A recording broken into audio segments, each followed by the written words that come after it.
Welcome back to R.A.I.N. This is part 2 of the Moor versus Indian series. Back in part 1, I left off with letting you guys know that Moor was substituted for the term Indian.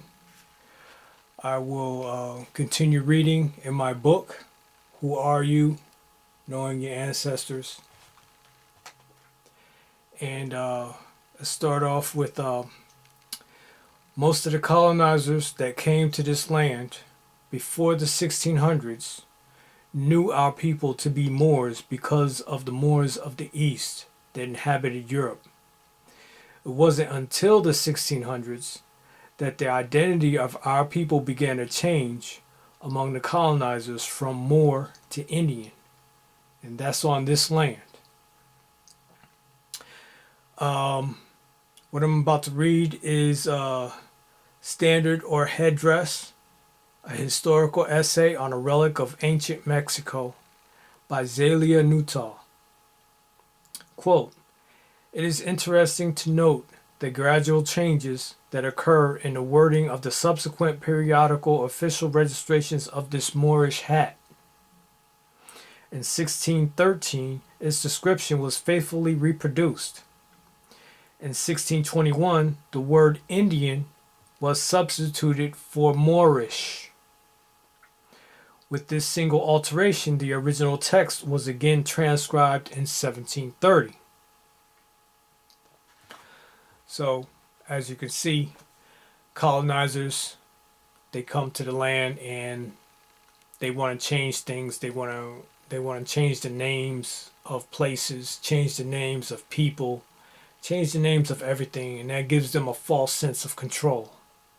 Now, if the Aboriginal people choose to use those words that the colonizer uses, then you come right up under their narrative,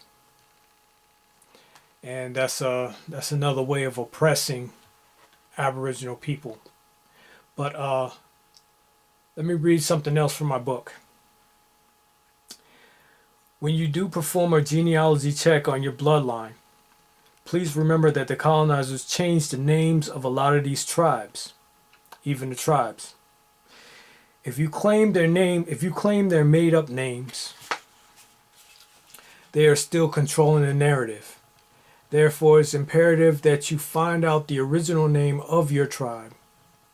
A couple examples are Choctaw is the colonizer name for Chata, and Cherokee is the colonizer name for Aniyanwea. Also, do not use their names for the land. For example, from the list I mentioned in part 1, the Clappers of New York. If you were to find the original name of the Clappers, do not add the term of New York to that, because we didn't call the territory New York. Colonizers called it New York.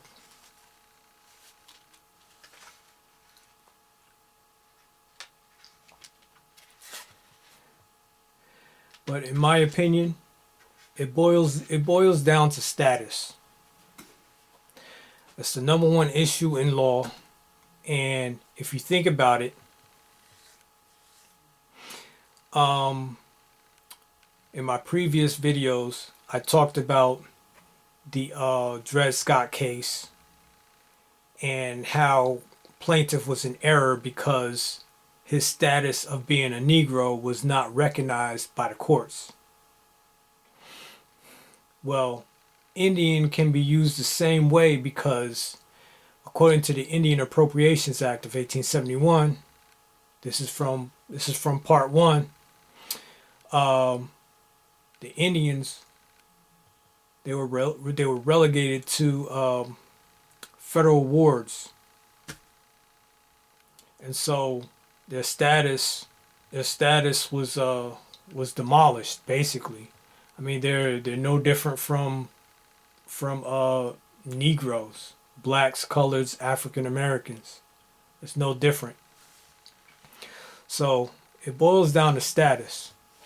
Um, that's the main reason why I would prefer to be called a Moor instead of an Indian. Even though I trace my bloodline through genealogy, I trace my bloodline back to the Chata. So I would use the name Chata, but I would use it as an adjective to describe what type of Moor I am. I mean, it's not a new solution because the Washita Moors are already using that solution. So I'm just putting it out to my people that prefer the term Indian.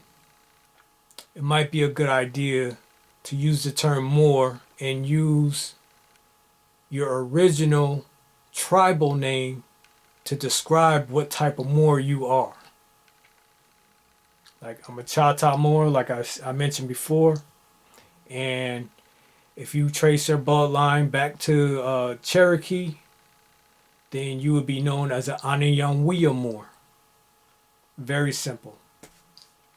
But status is the number one issue. And it's been proven in the Dungy case that William Dungy, he knew that he was a Moor and he was not a Negro. If you know about that case, that's good. If you don't know, the very, very short story about that case is William Dungy had married Joseph Spencer's sister, and Spencer didn't like the fact that that Dungy married his sister.